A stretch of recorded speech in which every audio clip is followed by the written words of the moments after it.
Hello दोस्तों, क्या हालचाल। होप आप सब लोग ठीक होंगे। आज का हमारा एक्सप्लेनेशन वीडियो एक मानवा पर होने वाला है।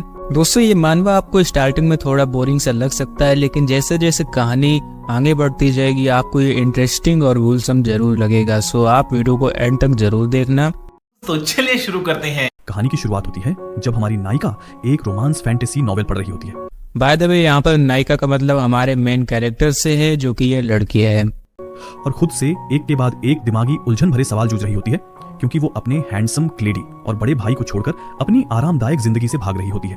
इतना ही नहीं, बल्कि ऐसा लगता है कि हमारी नायिका को एक दिन के लिए हीरे की खदान मिल गई है, और उसी पल उसे एहसास होता है कि वह नॉवेल पढ़ते पढ़ते सड़क के बीचों बीच आ गई है। चलते चलते एक ट्रक सीधे उसमें भिड़ जाता है और उसकी जिंदगी को खत्म करने का कारण बन जाता है, जो उसे मजाक सा लगता है। जैसे जैसे यह विडंबनापूर्ण स्थिति खुलती जाती है, वही ट्रक जिसने उसे टक्कर मारी थी लोगों को पुनः जन्म दिलाने वाला बन जाता है, और देवता लोगों ने उसके लिए एक रोमांस फैंटेसी नॉवेल आधारित दुनिया बनाई होती है।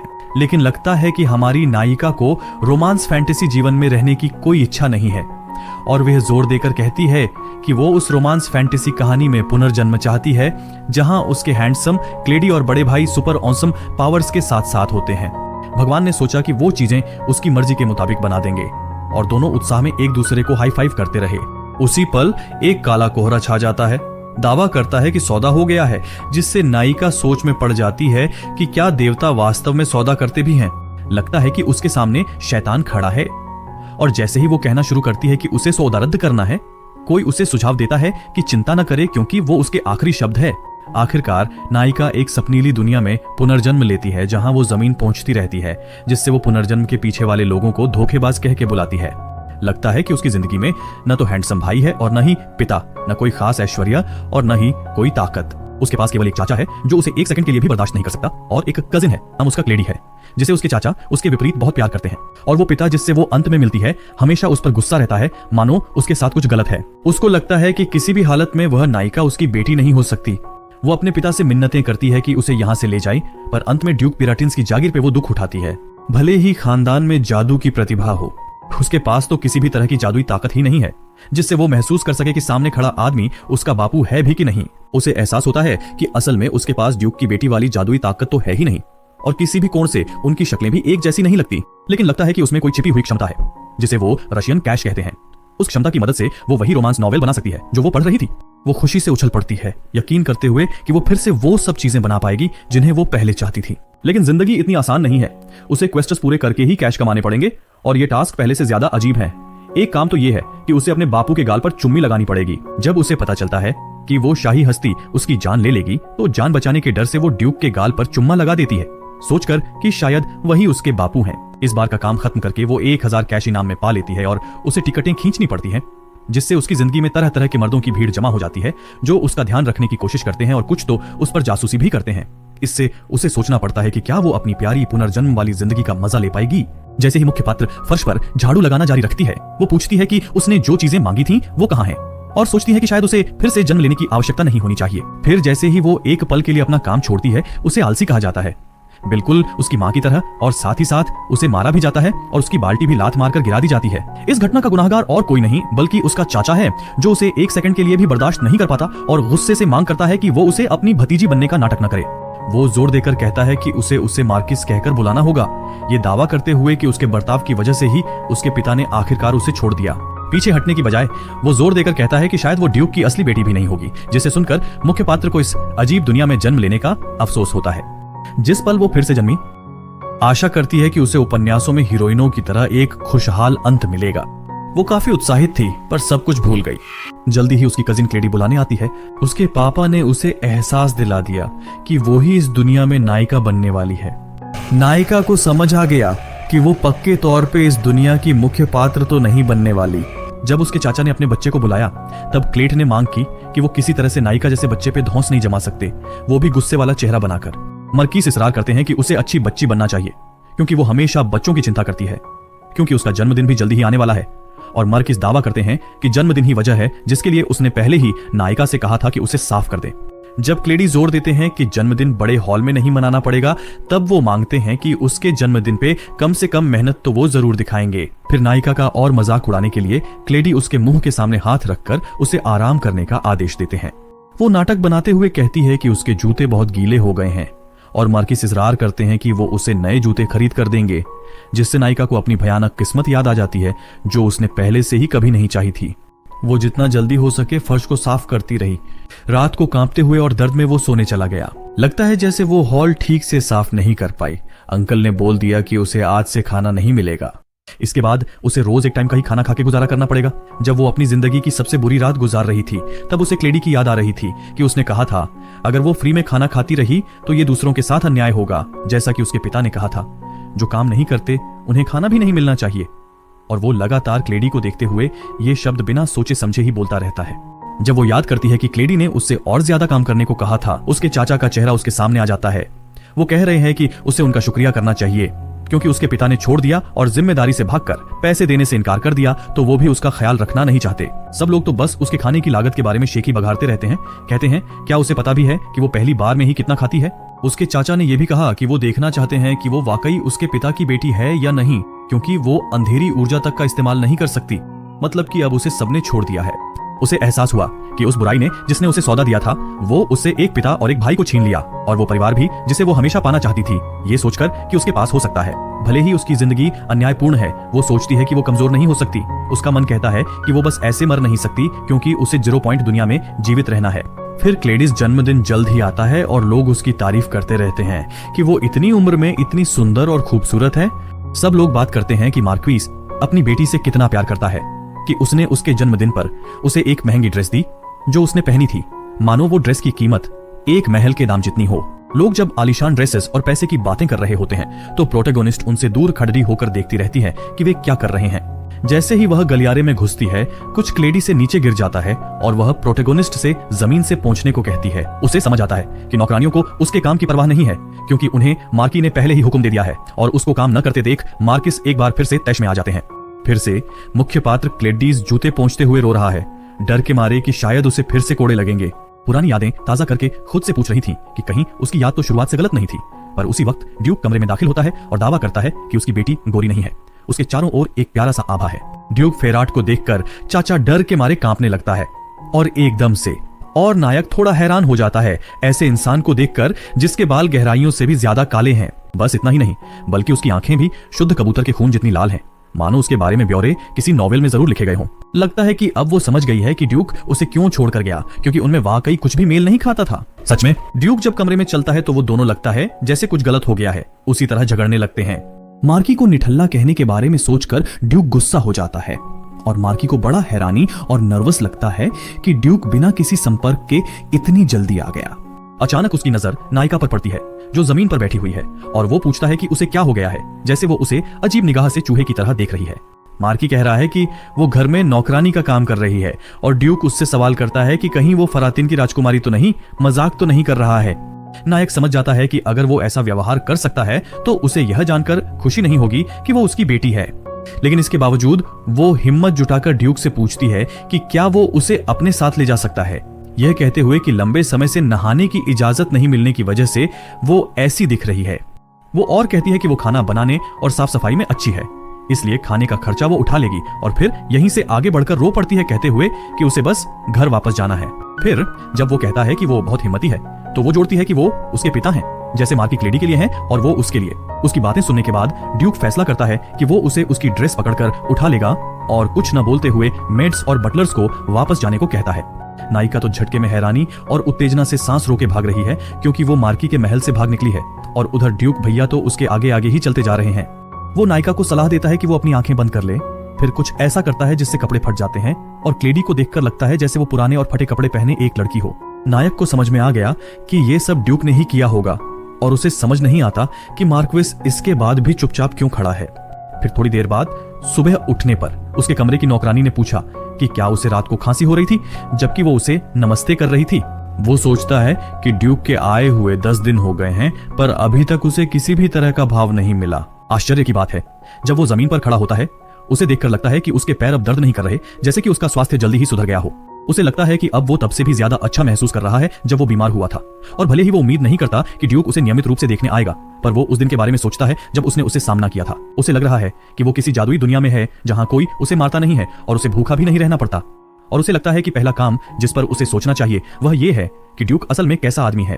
वो न्याय, संरक्षण और शांति के विचारों के बारे में सोचती है, लेकिन वो सब मिलकर भी उसके किरदार से मेल नहीं खाते, जिससे उसे लगता है जैसे वो शुरू से ही किसी खलनायक के बारे में सोच रही थी। वो सोचती है कि हराने के लिए 2 मुख्य खलनायक होने चाहिए और उनमें से एक वो खुद है, मार्किस, और अगले हैं ड्यूक, जो अब विलेन जैसे नहीं लगते, मानो वो दूसरे नंबर पर हैं। प्रोटोगोनिस्ट को लगता है कि अब वो सफल हो गई है और समझ आता है कि जो बातें भगवान ने कही थी उनमें से कुछ भी सही नहीं लगता, क्योंकि ऐसा कुछ हुआ ही नहीं। जब वो ड्यूक के पीछे के राज को बताने का सोचती है तो अपने खाने का भुगतान करने में लग जाती है, जैसे कि पूरे महल की सफाई करने के लिए तैयार हो जाती है। जब वो घर की सफाई करने लगती है तो नौकरानियां उसे समझाने की कोशिश करती हैं कि ये काम उसे नहीं करना चाहिए, क्योंकि वो ड्यूक की बेटी है, महल में उसके साथ रहती है। लेकिन प्रोटैगनिस्ट तो कुछ और ही सोचती है। उसका ख्याल है कि अगर वो घर में सबसे छोटी होती और खुशी खुशी स्वीकार कर ली गई होती तो कब का महल में होती। लेकिन ऐसा नहीं हुआ, क्योंकि वो अपने पिता द्वारा सच में अब चली गई थी। जल्द ही ड्यूक अंदर आते हैं और पूछते हैं कि क्या हो रहा है, जिससे वो सोच में पड़ जाती है कि वो इतनी जल्दी क्यों आ गए। वो घर की सफाई करते जा रही थी तो वह सोच में पड़ गया कि आखिर किसने उसे ऐसा करने को कहा होगा, जिससे वो कहती है कि वो जो वादा किया था ना, उसी के तहत वो अपना खाना खुद कमा रही है। उसी पल ड्यूक उसे कपड़ों से पकड़कर उठा लेता है और वो सोच में पड़ जाती है कि कहीं वो उसे तुरंत बाहर तो नहीं फेंक देगा। लेकिन उसे बाहर फेंकने के बजाय उसे खाने की मेज के सामने एक कुर्सी पर बैठा दिया जाता है, जिस पर महंगा नाश्ता सजा होता है। वो खाना खाने से पहले बहुत सोच रही लगती है तो ड्यूक उससे समझाने को कहता है। दूसरी ओर प्रोटैगनिस्ट ये सोचकर पस्त हो रही है कि उसे कितना खाना चाहिए, क्योंकि पहले से ही उसका बुरा हाल है। जब ड्यूक उससे पूछता है कि क्या वो थोड़ा और खा सकती है तो उसे लगता है कि वो उसका काम तमाम करना चाहता है उसके चेहरे को देखकर। उसी समय एक नौकरानी अंदर आती है और कहती है कि प्रोटैगनिस्ट का पेट दूसरों से छोटा है और अगर वो ज्यादा खा लेगी तो पेट दर्द से बीमार पड़ जाएगी। ड्यूक ने उसका नाम पूछा और नौकरानी ने अपना परिचय एना के रूप में दिया। एना का नाम सुनकर प्रोटैगनिस्ट को एहसास हुआ कि भले ही वो उसे हर रोज देखता था, पर आज पहली बार उसका नाम जान रहा है। एना को बताया गया कि वो अब से नियमित रूप से उसकी देखभाल करेगी और प्रोटोगोनिस्ट को अपनी खुद की समर्पित नौकरानी मिलने की बहुत खुशी हुई। काफी हैरान है। वो अब सोच रही है कि शायद वो यहाँ असल में रह पाएगी। उसे लगता है कि उसके पिता सिर्फ शराफत के नाम पर उसे रुकने दे रहे हैं, हकीकत तो कुछ और ही है। एल्स जब वो अपने विचारों में खोई हुई है, ड्यूक फिर से पूछता है कि क्या वो एक बार फिर खाना जारी नहीं रख सकती। जैसे ही वो दावा करती है कि और खा नहीं सकती, दोनों टेबल पर बैठकर एक दूसरे को देखते रहते हैं और उसे लगता है कि उसके पिता की नजरें उसे कुछ अजीब फील करवा रही होंगी। फिर अचानक एक बटलर कमरे में आकर कहता है कि इंपीरियल पैलेस से उसकी जल्दी वापसी की मांग की जा रही है, उसी दिन के लिए। नायिका को लगता है कि ये उसके भागने का सही मौका है और एहसास होता है कि उसका आगमन अनस्केड्यूल्ड रहा होगा। फिर जब वो चला जाता है, वो नायिका को सुझाव देता है कि वो शांत रहे और कोई मूर्खतापूर्ण काम न करे, जिससे उसे याद आता है कि उसने उस दिन कितनी खिड़कियां साफ की थीं। फिर जब वो बिस्तर पर लेटती है तो सोचती है कि उसकी जिंदगी कठिन तो जरूर है, पर कम से कम खाने और सोने की चिंता तो नहीं है ना। फिर ऐना अंदर आते हैं, ये ऐलान करते हुए कि नवाब जरूर उसे छोड़ना नहीं चाहते, तो उसे महल में रहने की अपनी काबिलियत दिखाने के लिए घर में कुछ भी करने की जरूरत नहीं है। वो सुझाव देती है कि वो अभी काफी छोटी है और उसके पिता की अकेली बेटी है, इसलिए उसे ज्यादा चिंता नहीं करनी चाहिए और बस खुश रहना चाहिए। वो समझती है कि शायद वो अपनी उम्र के हिसाब से चिंतित नजर आ रही थी और दूसरे लोग उसके बारे में इसलिए बात करते रहते हैं क्योंकि वो बुरे सपने और दर्दनाक चोटों से परेशान होती रही है। वे सब कुछ अच्छा सुझाते हैं क्योंकि अब वो उनसे अपनी किसी भी समस्या के बारे में बात कर सकती है। नायक समझता है कि वे उसकी चिंता कर रहे थे और आना सोचती है कि उसने बगैर किसी वजह से जाहिर बात को लेकर बहुत सोचा। फिर जब वो दावा करती है कि उनमें से सभी उससे नाराज होने चाहिए थे, नायक बताता है कि उसने बस यही सोचा था कि शुरुआत में उन्हें वो पसंद नहीं आई होगी, जो कि वो पहले अजीब महसूस करने का एकमात्र कारण था। इससे नौकरानियां आश्चर्य से भर उठी। सबने उससे पूछा कि क्या वो उनसे बात करना चाहेगी और नौकरानियों का दावा है कि सबसे छोटी बेगम बाकी जवान मालिकों से काफी अलग है, मानो वो बस एक साधारण बच्ची है। उसे नौकरानी का नाम पता चला जो नैन्सी है और नायिका को याद आया कि चूंकि वो पहले भी पुनर्जन्म ले चुकी है, ये शरीर में बन गया, वो अब साधारण बच्ची नहीं रही। कहती है उसे सामान्य चीजों में खेलना पसंद है। मुख्य पात्र को खुशी है कि उसे पहली बार लोगों की जीवंत ऊर्जा का एहसास हो रहा है। शुरू में थोड़ा अजीब जरूर लगा, पर वो इसे नापसंद नहीं करती, इतना पक्का है। रात में वो सोचती रहती है कि क्या वो किसी परिवार के नाम वाले घर में रह पाएगी, और जैसे अन्ना ने कहा था, उसे लगता है अब उसे अनिश्चित महसूस नहीं करना चाहिए। पर उसे याद है लोग क्या कहते थे, उसके बारे में नफरत भरी बातें, नाजायज बच्चे के बारे में, एक ऐसी माँ के बारे में जिसे उसने कभी नहीं देखा। आखिरकार उसे एहसास हुआ कि उसके पिता से कोई अंधेरी ऊर्जा नहीं निकल रही है। ये दिखाया गया है कि उसके पिता के काले बाल और खून जैसी लाल आंखें और चेहरा बारीक शमशीर की तरह नुकीला है। ये जानकर कि दोनों में बिल्कुल भी समानता नहीं है, मुख्य पात्र सोचती है कि मार्की शायद सच कह रहा था। आखिर में अब उसे ऐसा लगता है कि अगर ड्यूक को पता चल गया कि वो नाजायज बच्ची है तो वो घर से निकाल दी जाएगी, जानते हुए भी कि उसे इसे बचाए रखने के लिए बहुत मेहनत करनी पड़ेगी। जिंदा रहते हुए वो जानती है कि अगर वो उसका प्यार पाने में कामयाब हो जाती है, जब वो उसकी देखभाल करता है, तो उसकी हत्या तो कतई नहीं होगी। वो अपने आप में विश्वास रखती है क्योंकि वो एक प्रो रोमांस फैंटेसी किताब वाचिका है जिसने हजारों रोमांस उपन्यास पढ़े हैं और वो अपनी स्थिति को लेकर और भी आशावादी होती जा रही है। यकीन करते हुए कि वो ये कर सकती है, वो उस कमरे की तरफ बढ़ती है जहां उसके बापू ठहरे हुए हैं। जैसे ही वो दरवाजे के सामने पहुंचती है, गार्ड रास्ता बना देता है ताकि वो अंदर जा सके क्योंकि उसके बापू ने उसको बुलाया था। वो सोचती है कि अंदर जाने से पहले 10 तक गिनती कर ले और सोच में पड़ जाती है कि उसके आने का अंदाजा उसे कैसे हुआ होगा। जब वो कमरे में दाखिल होती है तो देखती है कि उसके बापू मसनद पर बैठे हैं। उसे सीधा देखते हुए वो उसकी ओर दौड़ लगाती है और अंत में उसकी टांग को गले लगा लेती है, ये याद करते हुए कि वो उसको कितना मिस कर रही थी। वो कहता है कि उसने उसको असहज महसूस करवा दिया और वो जोर देकर कहती है कि ये सब इसलिए हुआ क्योंकि वे लोग लंबे समय से नहीं मिले थे। पूछती है कि वो अभी उसके साथ रहना चाहती है क्योंकि वे दोनों एक साथ रहेंगे। फिर जैसे ही वो उसके गाल छूकर कोई प्यारी सी हरकत करती है, कुछ उसे बताता है कि शर्तें पूरी हो गई हैं क्योंकि उसने आखिरकार रश और कैश गुण जगा दिया है। जैसे ही वो गुण जागता है, वो सोचती है कि कहीं उसे थकान की वजह से भ्रम तो नहीं हो गया और सामने आवतानिस का नाम प्रकट होता है, वही जिसने उसे पुनर्जीवन दिलाने का झांसा दिया था। उसे एहसास होता है कि आवतानिस जो शक्ति उसे देना चाहता था वो तो रशियन कैश गुण होना चाहिए और लगता है उसके पिता ने सुन लिया जब वो कह रही थी कि उसका चेहरा बच्चे जैसा है क्योंकि उसके गाल बहुत नरम हैं। वो उसे अपनी गोद में बिठा लेता है और उसके गाल चिकोटी काटने लगता है, जो ऐसा लगता है मानो बेरहम पिता उसे गूंगी बनाने की प्रक्रिया शुरू कर रहा हो। ड्यूक कहता है कि वो गुस्से में फुग्गी मछली जैसी दिखती है और उसे लगता है कि अब कोई रास्ता नहीं। फिर जैसे ही मीटिंग ड्यूक की वजह से खत्म होती है, वो पूरा वक्त उसे अपनी बाहों में उठाकर रखता है और पूरा दिन वैसे ही बिताता है। जल्दी से उसको सलाह मिलती है कि वो अभी नहा ले और वो समझ जाती है कि उसने ऐसा इसलिए कहा होगा क्योंकि जो बातें उसने उससे करने का फैसला किया था। वो सोचती है कि अपनी उम्मीदें नहीं छोड़ेगी और तभी एना आई और सुझाव दिया कि उसे नहाना चाहिए। नहाते समय वो सोचती है कि ड्यूक के ख्यालों की बजाय अब उसके पास और भी जरूरी काम है, जैसे कि सूचना तभी दिखाई दी जब उसने ड्यूक पर ध्यान दिया। जैसे ही वो गुण तक पहुंचने लगी, उसे महसूस हुआ कि शैतान उसके साथ मजाक कर रहा है। जैसे ही वह उस तक पहुंचने लगी, वो सोच में डूब गई कि उसने जो उपन्यास पढ़े थे उसमें महिला किरदारों की क्षमताएं कितनी चकित कर देने वाली थीं, क्योंकि उसने ऐसा होने की कल्पना नहीं की थी। वो सोच रही है कि अगर वह सभी क्षमताओं का इस्तेमाल कर पाए तो जिंदा रहना कोई समस्या नहीं होगी। उसके लिए तो अभी वो पूरी दुनिया फतह कर सकती है। वो सोच रही है कि अपमानजनक दिनों को अलविदा कहे, अपना मूल्य साबित करने का नया मिशन अपनाए। उसे एहसास होता है कि अभी जश्न मनाने का समय नहीं है।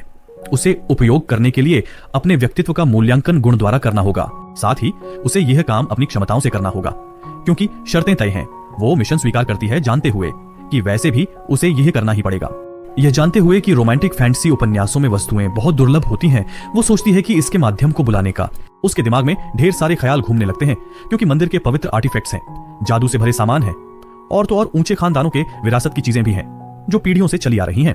वो सोचता है कि ड्यूक्स फैमिली के विरासती चीजों को खंगाले, वो तो शानदार होगा, पर अगर वो वहां हैं भी तो वो सोचता है उस आइडिया के साथ कुछ और मुसीबतें भी आएंगी। उसे मालूम है कि वह अपने पिता से ये नहीं कह पाएगा कि उसे वो चीजें चाहिए। विरासती चीजों की बात है। वो सोचता है कि पहले से प्लान बना ले क्योंकि उसे वो चीजें चाहिए होंगी जैसे ही वो अगले दिन सुबह उठेगा। अगले दिन जब वो जागता है, नौकरानी आकर पूछती है कि कहीं फिर से सर्दी तो नहीं लग गई और सोचती है कि क्या ऐना वो थी जिसने उसे ढककर सुलाया था। लेकिन नौकरानी दावा करती है कि वो नहीं थी क्योंकि उसे सोते वक्त मना किया गया है, जिससे वह सोच में पड़ जाता है कि वो शख्स कौन होगा। जैसे ही वो जमीन पर खड़ा होता है, वो नौकरानियों को नमस्ते करने लगता है और कुछ हेयर क्लिप्स की ओर इशारा करता है क्योंकि वो चमकीले और स्पार्कलिंग लग रहे हैं, यहाँ तक कि उसकी आंखों के रंग के भी नौकरानियों के मुताबिक। फिर जब वो सामान के खर्चे पर टिप्पणी करती है नौकरानी, उसको चिंता नहीं करने का कहो क्योंकि वो ड्यूक की अकेली बेटी है। वो कहती है कि कोई कमरा तो होगा जहां ड्यूक चमकीली चीजें रखते होंगे और नौकरानियां कहती हैं कि ऐसे कमरे हैं और तो और ड्यूक के किले में उनके इलाके में भी उनसे भी ज्यादा हैं। जैसे ही वो उनसे वहां जाने के लिए कहती है, नौकरानियां बोलती हैं नहीं कि बिल्कुल जा सकती हैं और उसके चेहरे पर दुख भरे भाव बने रहते हैं, तो इसका मतलब उसका प्लान काम कर गया है।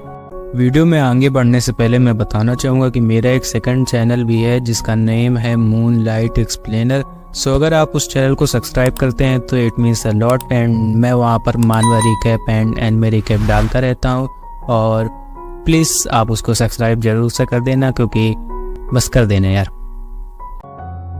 नैन्सी उसे दुख में गले लगा लेती है क्योंकि वो अभी छोटी बच्ची है जो इन सब चीजों की चिंता कर रही है, और नायिका उसकी पीठ थपथपाती है बताने के लिए कि वो ठीक है, और उसके अच्छे होने का कारण ये है कि उसकी बहनें हैं नौकरानियां जो पहले से ही उसकी चिंता कर रही हैं। सारी नौकरानियां उसके पास दौड़ती हैं क्योंकि वो उन सभी को अपने करीब समझती है, और उसे ऐसा महसूस होता है जैसे वो जिंदगी में पहली बार कुछ ऐसा अनुभव कर रही है। और अब उसे इतना बुरा भी नहीं लग रहा, बल्कि काफी सुखद महसूस हो रहा है। कुछ देर बाद, जैसा कि यह पहली बार है जब छोटी मिस नैन्सी ड्यूक के घर में जाने वाली है, सभी लोग घूमने की सोचते हैं।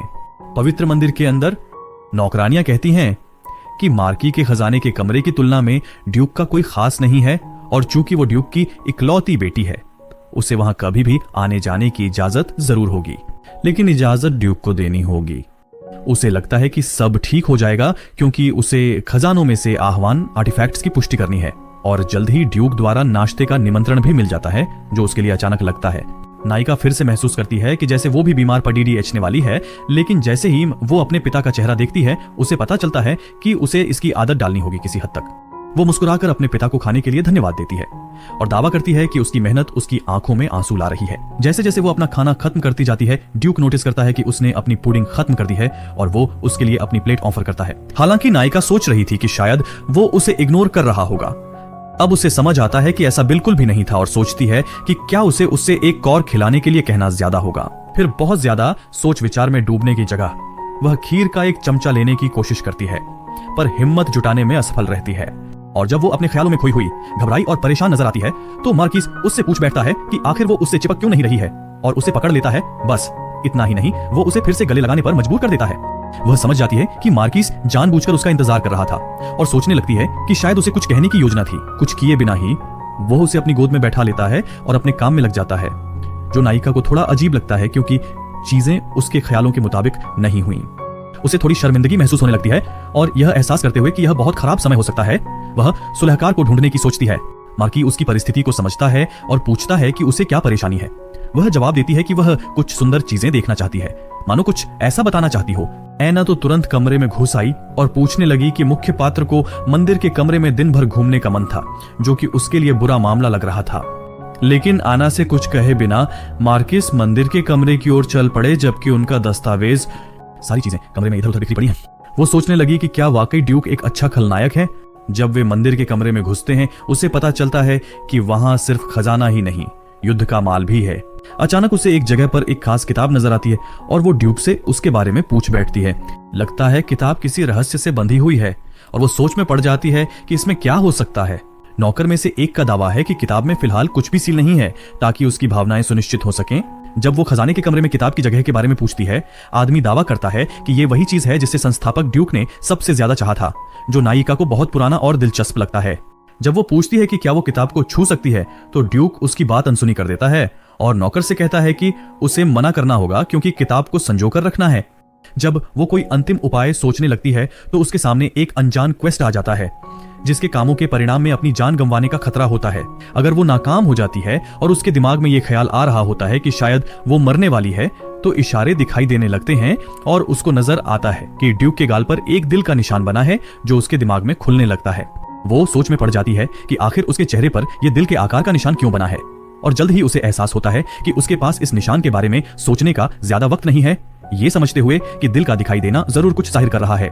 वो उसके चेहरे पर चुम्मी लेने का सोचती है, मगर उसको चिंता होती है कि क्या होगा अगर वो कह दे कि वो किसी घुटे हुए मेंढक जैसी दिखती है, या फिर कुछ और भी अश्लील कह दे।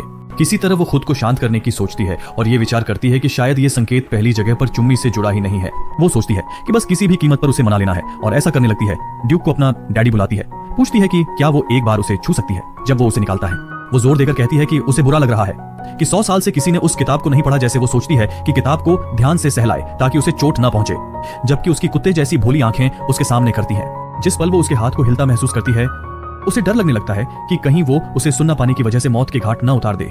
फिर भी वो देखती है कि अब और भी संकेत उसको बुला रहे हैं। उसके चेहरे पे चुंबन करना। समझ गई कि यही एकमात्र तरीका है उस सिचुएशन से निपटने का। वो उसकी तरफ हाथ बढ़ाकर उसे छूने आ रही है और बोल रही है कि वो उसे मनाना छोड़ देगी, जो भी हो। जब उसने उसे पूछा तो वो नहीं जानता था कि आगे क्या होने वाला है। सोच रहा था कि बेहतर ही होगा उसके लिए अगर वो न जाने वो क्या करने वाली है। वो अपने पापा के करीब आकर उनके कंधे के पास खड़ी हुई सोच रही थी कि वो ये कर पाएगी, और तभी उस पल उसने उनके चेहरे पे चुंबन कर दिया। ड्यूक्स बहुत हैरान और शर्मिंदा थे क्योंकि उन्होंने ये भांप नहीं पाया था कि क्या होने वाला है, और वहां के सारे गार्ड भी बहुत हैरान थे। सोच रहे थे कि ये पहली बार में मुमकिन कैसे हुआ। कहानी की नायिका ने गौर किया कि ड्यूक्स के चेहरे के भाव बहुत सुंदर हैं, और जबकि वो उम्मीद कर रही थी कि वो कुछ कहेंगे, उसे आसपास से कांच टूटने की आवाज सुनाई दी। उसे लगता है कि ड्यूक्स ने किताब में बंद चश्मे को तोड़ दिया है, और अब वो उसकी इच्छा पूरी कर रहे हैं कि वो किताब को नजदीक से छूना चाहती थी बस एक बार। वे नौकर भी डर और थकान से चीखते जा रहे हैं, और ड्यूक और नायक भी अपनी अपनी तरह से खेलते रहे हैं, जिससे कि शायद कुछ छिड़ के साथ ड्यूक बोलते हैं कि किताब में कुछ भी गलत नहीं है, क्योंकि भले ही वो सीलबंद किताब हो, अभी तो उसमें कुछ सील नहीं किया गया, इसलिए वो नहीं जानते अंदर क्या बाकी हो सकता है। वो समझ जाती है कि वो उसके लिए काफी चिंतित है, और इसीलिए वो किताब को हिलाकर देख रहे थे कि कहीं इसे पकड़ने से उसे कोई खतरा तो नहीं होगा। आखिरकार वो समझ जाती है कि इस पूरे समय ड्यूक ये सोच रहे थे कि नायिका खतरे में हो सकती है, ना कि इस मामले में कि वो किताब को कुछ नुकसान पहुंचा देगी। बटलर तो शौक में है कि किताब एक ऐतिहासिक विरासत है जो इतिहास के साथ साथ चली आ रही है, और संस्थापक ड्यूक्स की सबसे कीमती खजाना है, और शुरू कर देता है बात करना कि कुछ एक्सीडेंट हुआ तो क्या होगा। लेकिन उस पर ज्यादा ध्यान दिए बिना ड्यूक अपने चेहरे पर एक घेराबंद नजर के साथ याद करते हैं कि बटलर ने पूछा था कि क्या वो किताब उनकी है, जिसने उन्हें ऐसी चिपचिपी सिचुएशन में डाल दिया। फिर जब नायिका किताब को छूती है, वो दावा करती है कि उसके पिता सबसे अच्छे हैं, जिससे एक या दो तरीके से सभी हैरान हो जाते हैं। जैसे ही पूरी कवायद खत्म होती है, वो उसे फिर से गाल पर चूमती है। समझ जाती है कि वो अपनी बेटी के प्यार के लिए एक सीधा साधा मूर्ख जरूर होगा, फिर भी उसे लगता है कि उसके चेहरे पर की ठोस मुद्रा देखकर वह कठोर जरूर हो गया होगा, और वो उसकी काबिलियत साबित करने के मिशन को पूरा करके मध्यस्थता समन पाने में कामयाब हो जाती है। उसे 500 का इनाम भी मिला, नकदी इनाम है, जबकि 5000 के नकदी ड्रॉ टिकट का इनाम मिलता है। बात बस इतनी ही नहीं रुकती। वाइकाउंट अर्केल ड्यूक पैराथन्स के मुख्य सहायक उससे प्रभावित हो जाते हैं, साथ ही और भी बहुत सारी चीजें जो उसके लिए सम्मान को इकट्ठा करती हैं, जिससे उसे और ज्यादा पैसे मिलते हैं। लगता है कि वो ड्यूक को सबसे ज्यादा संतुष्ट करने में कामयाब रही, और जैसे ही उसके पिता फिर से उससे बात करना शुरू करते हैं, वो सोचती है कि फिर बाद में इनाम देख लूंगी। जब वो उसके कमरे में फिर से साथ बैठते हैं, वो बस अपने कमरे में जाकर इनाम चेक करना चाहती है, और आसपास के लोग उसके मामले पर बात करते रहे हैं। मॉरिस स्टैलिंका पर कड़ी नजर रखते हुए ड्यूक समझता है कि बड़ी पोजीशन वाले हर कोई अपनी चालें चल रहे हैं। पराठौन डचीज के मोनोस्टोन माइनिंग बिजनेस में निवेश की स्थिति कुछ संदिग्ध लग सकती है, पर उसके आदमी पक्का मानते हैं कि मार्क्विस चेरोटेल भले ही जोरों से पार्टी कर रहे हों और मजे कर रहे हों। इस बार ड्यूक डेलबार्टन और उसका मिल दोनों ही खामोश हैं, क्योंकि इनमें से किसी ने भी एक दूसरे से संपर्क नहीं किया है। जैसे ड्यूक वही सोच रहे हैं जो नायिका सोच रही थी। वो जोर से कह बैठी कि मार्क्विस टेल और किया ने सीधे उनसे बात की, जिससे पूरे कमरे में सन्नाटा छा गया। नायिका हकलाने लगी जब उसे एहसास हुआ कि सामने वाले लोगों ने शायद वो सुन लिया होगा जो उसे कहना था। ड्यूक भी हैरान है कि वो मार्क्विस टेलेंका का जिक्र कर बैठी, और ध्यान भटकाने के लिए नायिका कहती है कि उसके चाचा ने कहा था कि वही ड्यूक को इसमें निवेश करने के बारे में बता रहे थे। वो जानती है कि लोग सोच सकते हैं कि इतने दिन बाद अचानक ऐसा कहना अजीब है, जैसे उसे याद आ रहा हो कि उसके चाचा ने सबूत के तौर पर एक बहुत सुंदर कार्ड दिखाया था। फिर वो मेज पर रखे कार्ड की ओर इशारा करती है जो पेरिस और डची का जारीकर्ता लगता है। जैसे ही सामने वाले लोगों को सच पता चलता है, वे प्रतिक्रिया देने लगते हैं, ये महसूस करते हुए कि मार्क्वी ने शायद वो हिम्मत की है जो उसे नहीं करनी चाहिए थी। जारी करने वाले को बुलाना निवेश सबूत है। वो जरूर जानते हैं कि भले ही माना पत्थर नस से निकल भी आए तो भी उनके लिए बड़ी मुसीबत होने वाली है। अगर नहीं निकले तो ड्यूक को लगता है कि बात जंगल की आग की तरह फैल जाएगी। ये दिखा रहा है कि पराठौन डची ने तो धोखाधड़ी की ही थी पहले। जैसे ही वो अपनी बात खत्म करता है, नायिका देखती है कि उसके पिता उसे पूरे समय देख रहे थे, और वह उससे पूछने लगता है कि उसने ऐसी बात कहां से सुनी। उसे पता है कि उसके पिता उस पर शक कर रहे हैं, तो वो बताती है कि जब वो आदमी मार्क्वी से मिलने आया था तो वो उसके जूते पॉलिश कर रही थी। उसको लगता है कि अगर उसके पिता उस पर शक करते हैं तो मानो उसकी मौत तय है। वो हकलाते हुए अपनी बात पूरी करती है ताकि वो ड्यूक के सामने सच साबित कर सके। कमरे में मौजूद आदमियों ने दावा किया कि पैराठौन तुमारियुस ने जो चेक्स हाल के सालों में जारी किए हैं, नायिका के लिए पूरा समर्थन दिखाते हैं, और ये सुनकर वो पूरी कोशिश करती है उन्हें यकीन दिलाने की कि ऐसा बिल्कुल भी सच नहीं है। अपनी बात समझाने की कोशिश में वो उन्हें अपने शब्दों के पीछे का सच समझाने की कोशिश कर रही थी, लेकिन सारे मर्दों को तो बस इतना ही मालूम है कि ड्यूक हर महीने मार्क्वी को खूब सारे पैसे भेजता था उसकी देखभाल करने के लिए। वो जिद करता रहा कि मार्किस के पास पैसे नहीं थे। उसने ये भी कहा कि वो खूब मेहनत करके बर्तन सफाई और सब कुछ किया करती थी, जैसा कि उसके चाचा ने बताया था। तभी तो मार्किस ने उसके सोने और खाने का इंतजाम किया था। वो जो कुछ भी कह रही थी, कोई भी मर्द इसे मान नहीं पा रहा था, क्योंकि कोई भी एक बच्चे के साथ ऐसा करने की हिम्मत नहीं करेगा, भले ही मार्किस खुद अपनी बेटी के लिए मूर्ख माना जाता हो पूरे महाद्वीप में। उसे लगा कि लोग उसके बारे में बेतुकी बातें कर रहे हैं। उसने कहा, जैसे मार्की हमेशा कहता था कि उसके पास पैसे नहीं है प्रोटैगोनिस्ट का ख्याल रखने के लिए। वो अड़ी रही कि उसे ऐसा महसूस होता था कि वो छोड़ दी गई है और सुनना चाहती थी कि वो लोग क्या कहना चाहते हैं, मानो वो इतने समय से उस पर शक कर रहे हों। उसे यकीन नहीं दिलाया जा सका, लेकिन उसने बताया कि वो सिर्फ थोड़ा सा काम करके दिन में 2 बार का खाना जुटा सकती थी, और वो भी नहीं बल्कि ज्यादातर समय तो पूरा दिन भूखी रह जाया करती थी। पूरी भीड़ उसे देखकर हैरानी से हाँफ उठी कि मार्किस उसके साथ ऐसा कैसे कर सकता है। वो खुद से सोचती है कि इतने वक्त से वह कितनी मुश्किल से जिंदा रहने की कोशिश कर रही थी। जैसे ही उसने निवेश के मामले पर चर्चा लाल बालों वाले उस बूढ़े आदमी से करने की बात छेड़ी, तो ड्यूक ने कहा कि बस बहुत हो गया। जब ड्यूक अपने सामने खड़े लोगों से सवाल करने में जद्दोजहद करते हैं, तब उसे एहसास होता है कि ड्यूक पूरे समय उससे प्रश्न नहीं कर रहे थे। ड्यूक ने अंत में कह दिया कि किसी को उनके बच्चे से सवाल करने की जरूरत भी नहीं करनी चाहिए, और जैसे ही उनके सामने खड़ी भीड़ को सांस लेने में दिक्कत होने लगती है, ड्यूक अपनी बेटी की चिंता में खड़े हो जाते हैं। उसे लगा कि उसके पिता उससे और दूर जा रहे हैं, तो उसने तुरंत उनका हाथ पकड़ लिया और फिर से उनकी गोद में चली गई। ड्यूक ने अपने सहायक को बुलाया और मांग की कि उनकी बेटी के लिए जल्द से जल्द एक दर्जी को बुलाया जाए। बाद में नायिका को बिस्तर पर लेटे हुए देखा गया, सोचते हुए कि वह अचानक कैसे सो गई, जबकि कुछ समय पहले वह ड्यूक के ऑफिस में बैठी थी। उसे एहसास हुआ कि आना ने उसे उसके कमरे में ले आई होगी। उसने देखा कि कमरे में नौकरानियां दिखाई नहीं दे रही हैं, यह सोचकर कि यह उसके पास पाराथन राज्य के साझा इतिहास को पढ़ने का मौका होगा। उसे डर था कि पन्ने घिस जाएंगे, पर फिर भी वो किताब खोल बैठी, ये कहते हुए कि उसे अपना सामान जल्दी से जल्दी सहेजना होगा। जैसे ही उसने किताब खोली, पूरा कमरा तरह तरह के बुलबुलों से चमक उठा, और जैसे ही उसने एक को भी छू लिया, किताब एक सपनीली ऐतिहासिक किताब में बदल गई। उसका पुराना लुक फौरन चला गया। वो उत्सुकता से किताब खोलकर देखती है कि इसमें निषिद्ध जादू, देवता की शक्ति उधार लेने के तरीके और कुछ और अहम बातें समझाई गई हैं। किताब की वजह से जारी डीमंस का शक होने के चलते उसने तय किया कि पहले एक नजर डाल लेने में हर्ज नहीं है, जो उसे एक खाली सी बड्डी किताब दिखाता है जिसमें मीडिएटर बुलाने, रश और अन्य की सारी जानकारियां हैं। नायिका नोटिस करती है कि रिवोकिंग आइटम्स को सील किया गया है, क्योंकि रश और अन्ना गुणों का इस्तेमाल करने पर लगी पाबंदी अब उसके लिए हटा दी गई है। उसे अपनी क्षमता का इस्तेमाल करने की इजाजत तो मिल गई है, लेकिन उसके लिए नए मिशन पहले ही तय कर दिए गए हैं। उसे एहसास हुआ कि शायद वही मिशन था जो उसे चाहिए था, और वो इस मामले पर पहले से भी ज्यादा केंद्रित नजर आती है। वो सोचती है कि बहाव के साथ चली जाए और अपनी क्षमता को बुलाने की कोशिश करती है, लेकिन समझ जाती है कि कुछ भी तो बुलाया नहीं गया है। उसे समझ में आ गया कि कुछ और करना पड़ेगा इसे सच करने के लिए। उस पल वो एक ऐसे इंसान को बुलाने लगती है जिसमें ठंडे खून वाली नस्ल का वंश है। सोचती है क्या वो अभी के अभी उसके सामने प्रकट हो सकता है और उसे अपनी सारी ताकत लगाकर दुश्मनों को हराने का मौका दे सकता है। लेकिन उसकी क्षमता फिर काम नहीं करती। हालात से शर्मिंदा होकर भी वो उम्मीद नहीं हारती और ठान लेती है कि मौत से बचने के लिए वो अपने लिए बचाकर रखे गए सोने के सिक्कों का इस्तेमाल करेगी। सिस्टम उसे नकार देता है, कहते हुए कि वो कैश मेमोरी से जरूर चूक गई है और हालत से निराश होती है। नायिका को थोड़ी उम्मीद नजर आती है जब सिस्टम बताता है कि उसके 5000 डेटा यूनिट्स जीतने का मौका है। जीतने की एक मौके की कल्पना करते हुए वो देखती है कि उसकी कोशिश कामयाब रही और वो सफल हो जाती है। यहां तक कि उसे लग रहा था कि वो फिर से उस धोखेबाज बुरे भगवान को शायद हार जाए, लेकिन नहीं, वो फिर से सही साबित होती है। वो सिर्फ 100 डेटा यूनिट्स जीतती है 5000 के बजाय। महसूस करती है कि इतिहास खुद को दोहरा रहा है उसे लालची बनाकर। उसने देखा कि उसके पास रोमांस नोवेल के लिए शायद ही कोई सिक्के बचे हैं, तो उसने सोचा क्यों ना अपने इन्वेंट्री में पड़े अनखुले मैसेजेस चेक कर लूं। आखिर में उसे एहसास हुआ कि ये कैश मेमोरी वाला चक्कर तो उसने सोचा भी नहीं था। इसीलिए वो ख्याल करता है कि पहले इसे बारिश वाले दिन के लिए रख लेता है। अचानक से एना कमरे में आकर माफी मांगती है, क्योंकि जब वह उठी तो एना वहां नहीं थी, और खुलासा करती है कि सब लोग हैरान रह गए थे जब देखा कि वो ड्यूक की गोद में सो रही थी। वो सोचे बिना नहीं रह पाया कि एना जो कुछ भी कह रही थी क्या वो सच भी हो सकता है।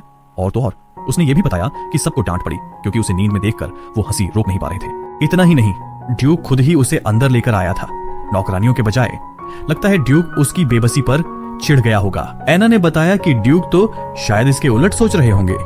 वो ये भी कहती है कि ड्यूक ने टेलर को उसके नए कपड़े बनवाने के लिए बुलाया है, जताते हुए कि वो उससे बहुत प्यार करते हैं। मुख्य पात्र को एहसास हुआ कि वह ड्यूक के बारे में उल्टा सोच रही थी, जबकि वो भी बाकी लोगों की तरह एक साधारण इंसान था। अन्ना भी कहते हैं कि ड्यूक का मुख्य पात्र के साथ बर्ताव करने का तरीका ये तो बहुत ही असाधारण बात है, किसी को भी इनकी तरफ से ऐसा इलाज पहले कभी नहीं मिला। हालांकि नौकरानियां इन्हें बड़ा खास समझती हैं, पर कहानी का नायक समझ ही नहीं पा रहा कि इनसे ये सब इतनी उम्मीदें क्यों रखती हैं। वो आखिर में उनकी बातों से सहमत हो गई, क्योंकि सभी अपने अनुभवों से कह रहे थे, ये सोचकर कि शायद वो इनके बारे में और जान पाएगी। खैर, इसी बीच मार्की को एहसास हुआ कि वो फिर से एक रुकावट पर आने वाले हैं। उनके आखिरी ग्राहक स्टार ने यह दोषारोपण किया कि गैलियन वापसी की ट्रांजैक्शन रिक्वेस्ट ठुकरा दी गई है। वो ड्यूक से इतनी नफरत करते हैं क्योंकि उसकी वजह से वो कभी भी उतने कामयाब नहीं हो पाए जितना वो हो सकते थे। उनकी सारी तैयारियां हमेशा बर्बाद हो जाती थीं। उन्हें लगता है कि शायद अब कुछ मौका मिल सकता है, क्योंकि ड्यूक पराथान को शायद पता चल गया है कि उन्होंने शुरू से निवेश के बारे में झूठ बोला था। वे इस बात से डरते हैं कि अगर ये खबर उनके पिता तक पहुंच गई तो वे अपने सहायक को आदेश देते हैं कि ये खबर उन तक न पहुंचने पाए। ये सोचते हुए कि उन्हें कुछ सोचना पड़ेगा हालत संभालने के लिए, वे अपने आदमियों को तुरंत क्लेडी को बुलाने का आदेश देते हैं। जब क्लेडी उसके पास आती है तो वो पूछता है कि क्या वो ड्यूक के लाल को देखना चाहेगी। मोहल्ले वाले नायिका से मिलने वाले हैं। जैसे ही पता चला कि उससे मिलना है, वो उल्टा बिहेव करने लगी, अपना असली चेहरा दिखा दिया और बोली कि वो ही जाकर उससे मिलेगी। नायिका के भाग्य के बारे में सोचकर वो समझ गई कि अब उसे ही पहल करनी पड़ेगी, जिससे मेले की रंगत और भी बढ़ गई। दूसरी ओर क्लेडी को अचानक से हीन भावना होने लगी। सोचने लगी कि नायिका उसके अचानक आने से दंग रह जाएगी, जबकि नायिका के कान में कुछ खुजली होने लगी, मानो उसके जीवन में कुछ होने वाला है। अगला दृश्य है, नायिका कुछ ड्रॉ करने की कोशिश करती है और जब अन्ना उसकी कला शैली का साथ देती है, लगता है जैसे उसने पूरे टाइम गलत ही देखा हो। लेकिन किसी कारणवश अन्ना बहुत एक्साइटेड हो जाती है जब सुनती है कि वो उसके और अन्ना के हाथों को पकड़े हुए ड्रॉ करना चाहती है। वो दावा करती है कि वो इस कलाकृति को जिंदगी भर उत्तराधिकार की तरह संजो कर रखेगी। जब नायिका को लगा कि ड्राइंग की रिश्वत से काम नहीं बनेगा, तो वो देखकर हैरान रह गई कि काम बहुत ही अच्छे से बन गया, जिससे उसे लगा कि बाकी काम वालियों के साथ भी वही टोटका आजमाना पड़ेगा। जब वो अपनी ड्राइंग के साथ दूसरों के पास गई तो सब के सब उस पर टूट पड़े, जैसे कि उसके आसपास हर कोई बहुत ही समझदार और अक्लमंद बड़े लोग हों। इससे उसे थोड़ा डर सा लगने लगा। जल्दी ही अन्ना उसके पास आती है और कहती है कि उसे एक महल में शीशे के ग्रीन हाउस में जाना है। जैसे ही वो शीशे के ग्रीन हाउस में पहुंचती है, नायिका को लगता है कि वो सच में रोमांस की दुनिया में जी रही है। खुशी से भरी महिला ग्रीन हाउस के अंदर रास्तों पर दौड़ती रहती है और अन्ना उसके पीछे पीछे भागती है। सोचती है कि शायद वो अब गिर पड़ेगी। स्टोन उसका अनुमान सही निकलता है और वो गिर जाती है और गिरकर अपने आप को चोटिल कर लेने के बाद रोने लगती है। तभी ड्यूक उसके सामने आ जाते हैं और पूछते हैं कि वो आखिर कर क्या रही है। जब ड्यूक को उसकी गलतियां करने पर गुस्सा आता है, अन्ना बोल पड़ती है कि बच्चे गिरना तो एकदम नॉर्मल बात है, लेकिन वो फिर भी अड़े रहते हैं कि वो जरूर कमजोर होगी। फिर भी जब वो अपने पापा से उठाने को कहती है, वो पल भर में ही पिघल जाते हैं और उसकी मदद को आगे बढ़ जाते हैं। कांच के ग्रीन हाउस के अंदर झांकने की नायक की ख्वाहिश एक ख्वाहिश ही रह जाती है। जैसे ही ड्यूक को पता चला कि उसने खुद को बहुत बुरी तरह चोट पहुंचाई है, घर पहुंचते ही ड्यूक उसकी हालत को लेकर चिंतित हो जाता है और एना अपनी पूरी कोशिश करती है कि वो उसे ये समझा सके कि वो ठीक हो जाएगी। चंद दिन दवाई लेने के बाद जब वो इस मामले को लेकर लगातार चर्चा करता रहता है, अपनी ताकत को लेकर नायिका सोच में पड़ जाती है कि क्या वो सच में एक नाजायज बच्ची है, जिस वजह से उसके पिता ने उसे शुरू में ही छोड़ दिया था। ज्यादा सोचने के बजाय ड्यूक उसकी चोट पर मलहम लगाने लगता है, जो नौकरानियों को काफी अजीब और प्यारा लगता है। नायिका देखती है कि उसके पिता उसकी बहुत चिंता कर रहे हैं, जिससे उसे यह एहसास होता है कि उसे उन्हें ज्यादा परेशान नहीं करना चाहिए।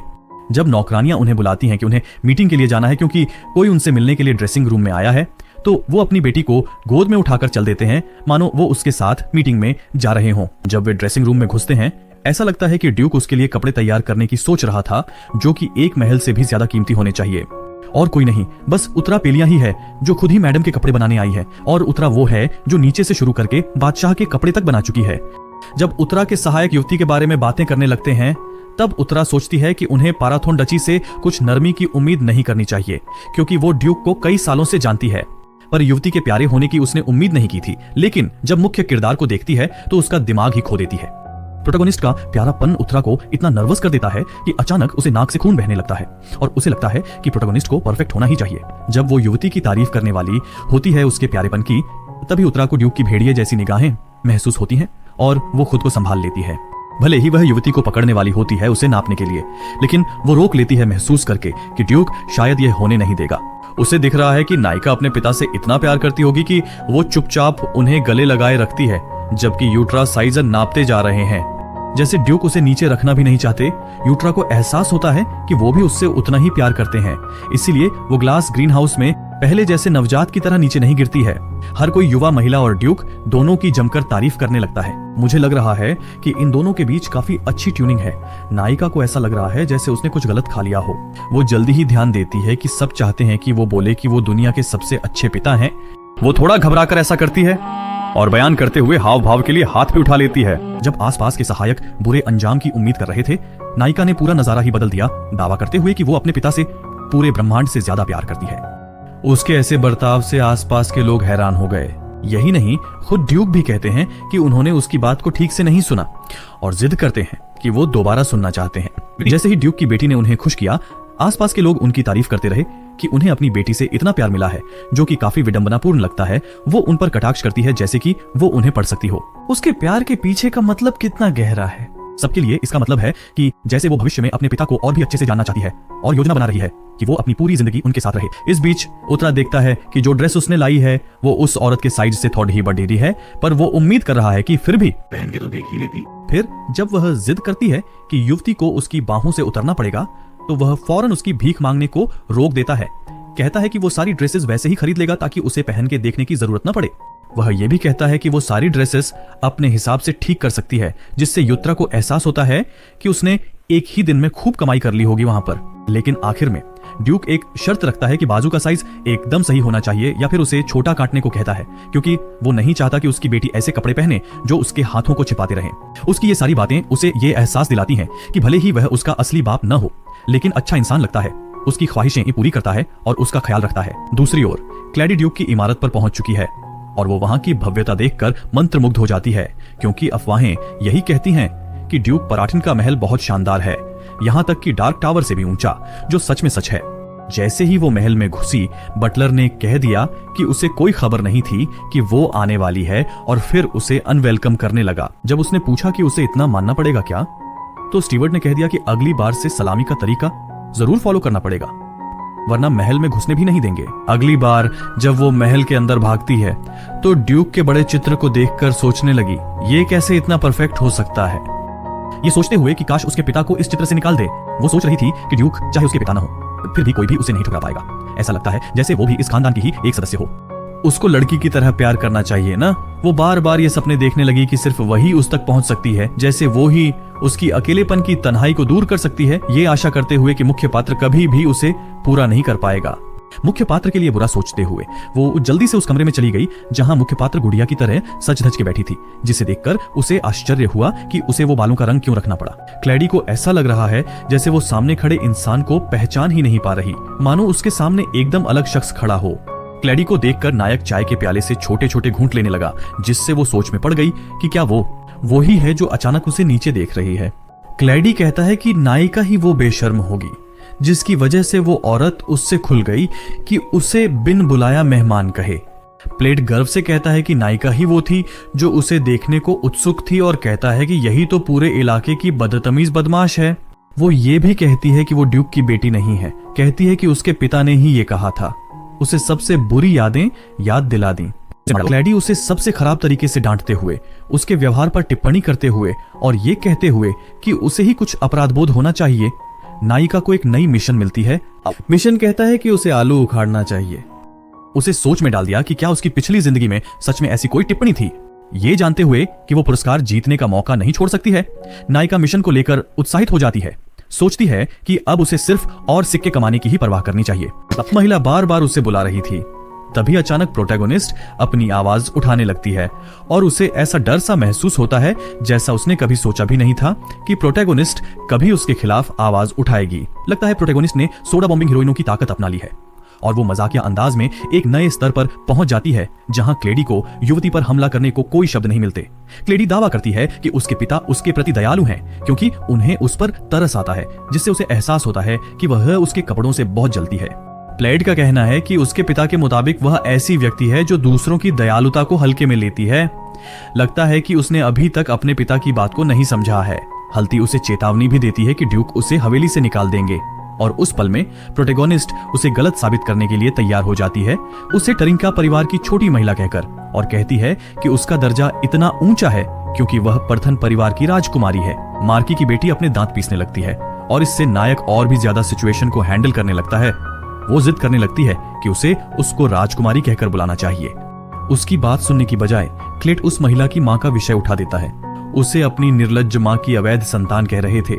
सिचुएशन से डरे बिना और गुस्से में आकर नायक ने पूछा कि क्या वो उसके द्वारा कही गई बातों की जिम्मेदारी ले सकती है। लगता है क्लैडी तो अपनी पक्की बात पर टॉरन का परिवार की इज्जत भी दांव पर लगाने को तैयार है। समझ आने पर कि वो बहस में जीत जाएगा, नायक ने पर्दा हटा दिया, जिससे खुलासा हुआ कि नौकरानियां पहले से ही कमरे में जगह जमा चुकी थीं। समझ आते ही कि वो विरोधी हालत में है, केटी ने जैसे वो चोटिल हो गई हो वैसे अदाकारी की और जब नौकरानियां उसकी देखभाल के लिए आईं तो उसने सारा इल्जाम नायक पर मढ़ दिया। लेकिन उसकी बातों को सही मानने के बजाय नौकरानियां लगातार उसके द्वारा उस युवती के खिलाफ बोली जा रही बातों का विरोध करती रहीं और ये भी कहती रहीं कि उसे तो राजकुमारी के प्रति बहुत घमंड होगा। जैसे ही बहस दोनों समूहों के बीच घूमने लगी, क्लेडी ने तो यहां तक कह दिया कि उसने उसके लिए एक उपहार भी तैयार किया है। इस बात से नायक को आश्चर्य हुआ कि आखिर वो उपहार क्या हो सकता है, क्योंकि क्लेडी से तो उसने सिर्फ बदसलूकी ही पाई थी, शायद कुछ बचे हुए कुकीज के बजाय। उस वक्त क्लेडी लगातार रोए जा रही है और पूछ रही है कि वह उसके साथ ऐसे कैसे प्रतिक्रिया दे सकती है, जबकि उसने उसके लिए एक खूबसूरत पोशाक लाई है। सस्ते कपड़े पेश करते हुए क्लेडी कहता है कि उसने उस महिला को उसकी चीजें चुराते हुए भी पकड़ा है और वो उसे फिर से दोस्ती करने का अनुरोध करता है। साथ ही वह कहता है कि वो उसे ऐसी बातें कहने के लिए माफ भी कर देगा। क्लदी जब नायिका को फिर से अपने वश में करने लगता है, फिर से उस राजकुमार ने कमरे में प्रस्तुत किया, मांग करते हुए कि वह कैसे राजकुमारी पर पोशाक चोरी का इल्जाम लगा सकती है, जबकि सबसे पहले तो उसने ही उसकी पोशाक चुराई थी। उस क्लेडी को इतनी अजीब स्थिति में पाकर वह अपना तार तार हो रही है कि इस समय क्या करना है। वह राजकुमार को क्या जवाब दे यह भी नहीं जानती। जैसे ही राजकुमार कमरे में प्रवेश करता है, नायिका खुद हैरान रह जाती है, क्योंकि उसे यह सोचकर आश्चर्य होता है कि क्या वह खुद उनकी बहस में शामिल होगा। 1 घंटे पहले के दृश्य में वापस जाते हुए लगता है कि राजकुमार का व्यवहार शाही बैठक में खराब था और उसकी उपस्थिति अकेले ही सारे समय बैठक में शामिल लोगों पर भारी पड़ती रही है। लगता है बातचीत के बीचों बीच सब सोच रहे थे 1 घंटा आराम करने का। टेबल पे बैठा एक बाप बल पकड़ के कह रहा था कि उसको वापस जाना पड़ेगा, क्योंकि उसकी बिटिया ने डिमांड किया है कि वो घर जाते वक्त चू पेस्ट्रीज लेते आए। बाकी सब उसे रुकने के लिए कह रहे थे। वो तो बस किसी डिलीवरी वाले को भिजवा दे। वो आदमी बोला कि डिलीवरी वाले के हाथ से पेस्ट्री चलाने में वो असर नहीं होगा जितना खुद खरीद के लाने में है। आखिरकार वो उसके बाप हैं। वैसे भी वो उसका बाप है। ये आदमी अपनी बिटिया को खुश करने के तरीके बताए जा रहा था और ड्यूक सोचने लगा कि मुख्य पात्र कैसे प्रतिक्रिया देगा अगर वो उसको खाने के लिए कुछ च्यू पेस्ट्रीज खरीद कर लाए। विचित्र है कि वो अपनी बिटिया के चुंबन से वंचित रह जाएंगे, क्योंकि च्यू पेस्ट्रीज की दुकान तो बंद हो चुकी है। फिर ड्यूक को बुरे की आशंका होने लगी। जैसे ही उसके आसपास के मर्दों ने देखा कि ड्यूक किसी बात पे चिढ़ रहे हैं, उनको लगा कि ड्यूक को शायद उनकी बेसिर पैर की बातों पे गुस्सा आ रहा है। वाइकाउंट शुरू करते हैं बोलना कि उन्हें तुरंत मीटिंग में वापस जाना चाहिए। ड्यूक अंत में वाइकाउंट टेकू को बुलाते हैं पूछने के लिए बेकरी के बारे में और उसकी लोकेशन के बारे में, जिससे उन्हें रोंगटे खड़े हो जाते हैं, क्योंकि उन्हें डर है कि सबसे बुरा होने वाला है।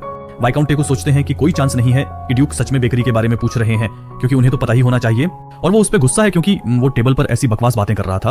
वो सोचता है कि मार्किस उसे धमकी दे रहा होगा, उसकी मौजूदगी से बहुत डरा हुआ है। पर सिचुएशन से डरने की बजाय वो आदमी डरावने ढंग से दावा करता है कि उसे उसमें इंटरेस्ट हो ही नहीं सकता।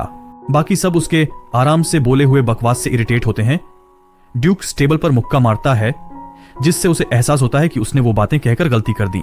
जब वे फिर से मीटिंग शुरू करने वाले होते हैं, तब ड्यूक्स निजी सहायक आकर उसे धीरे से कुछ कहता है, जिससे उसकी आंखें इतनी बड़ी हो जाती हैं कि वो कमरा छोड़कर चला जाता है बजाय कुछ कहने के। ड्यूक्स को पीछे से वाइस काउंट्स द्वारा बुलाया जाता है और वो जोर देते हैं कि उसे मीटिंग छोड़कर तुरंत जाना चाहिए। वो उनकी सुने बिना चल देता है। जब वे फिर से काम पर तुरंत लगने की बात पर इतराने लगते हैं, ड्यूक्स उस आदमी को टालता है और कमरा छोड़कर चला जाता है बजाय स्थिति पर दोबारा सोचने के, और जाते वक्त दरवाजा बंद कर देता है। पिछली बार जब ड्यूक कमरे से बाहर गए थे तब था जब उन्होंने सुना कि नायक खिड़कियां साफ कर रहा था। वैसे उन्हें मीटिंग से सेंट होने का असली कारण यह था कि वो कभी नहीं चाहते थे कि छोटी लेडी को लगे कि वो महल में अकेली है। लेकिन आज उन्होंने इतनी जरूरी मीटिंग छोड़ने का फैसला इसलिए किया क्योंकि टारंका से आई महिला छोटी लेडी से मिलने आ गई थी, मानो उसकी नीयत के पीछे कुछ और ही वजह हो।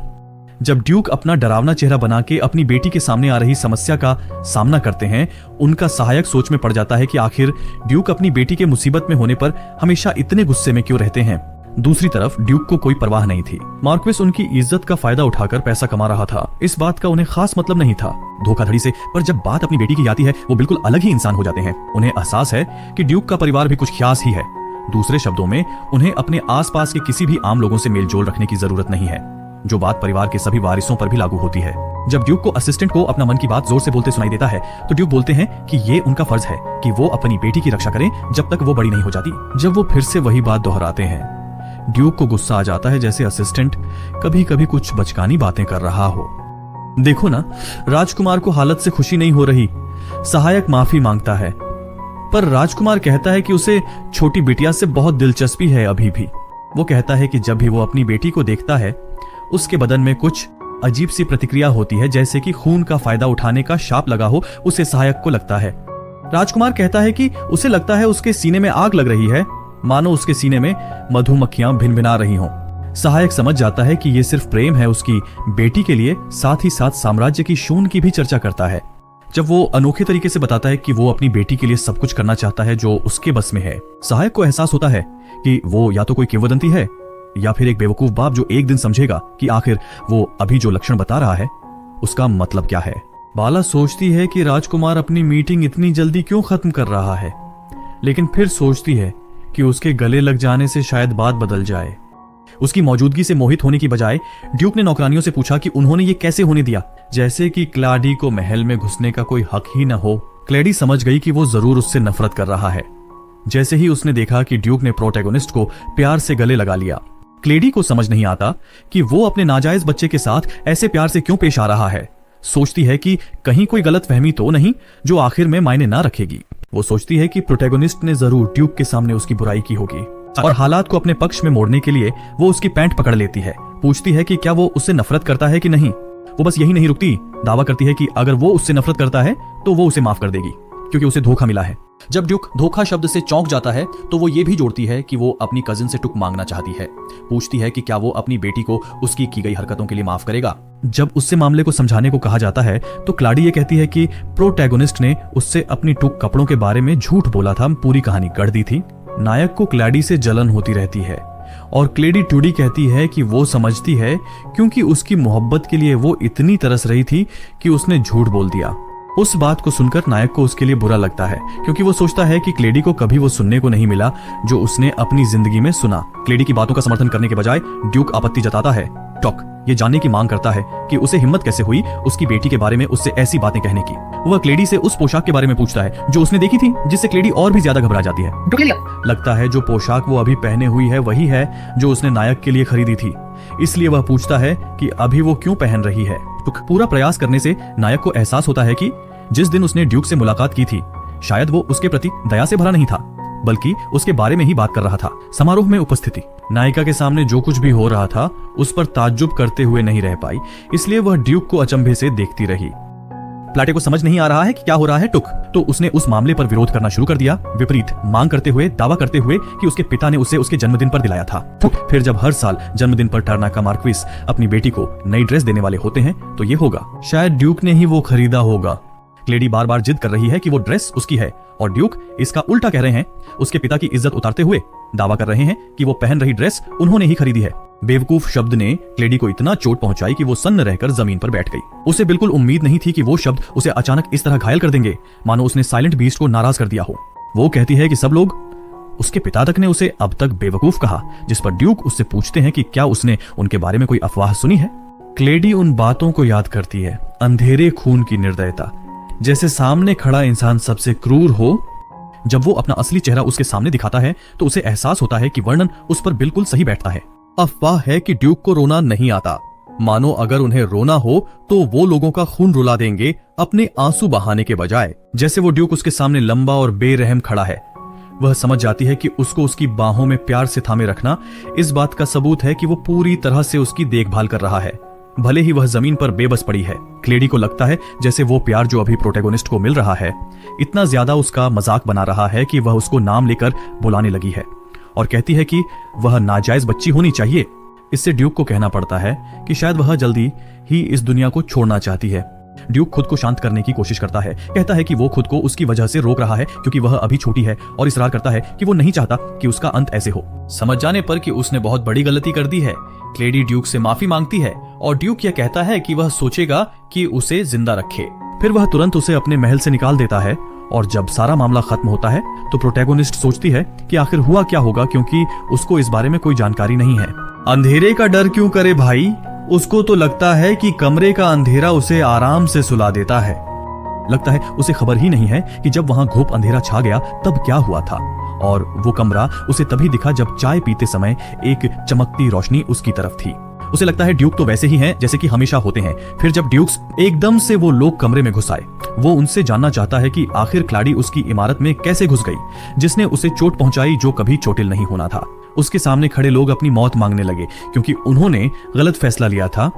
उन्हें लगता है कि उनकी मौत भी उनकी गलतियों के लिए काफी नहीं है। उसे एहसास होता है कि उसके पिता ये सब सिर्फ उसके लिए कर रहे हैं। वो जोर से चिल्लाकर अपने पिता से कहती है नहीं, ताकि उन लोगों को इतनी सी गलती के लिए मरना न पड़े, क्योंकि कमरे में एक सन्नाटा सा छा गया था।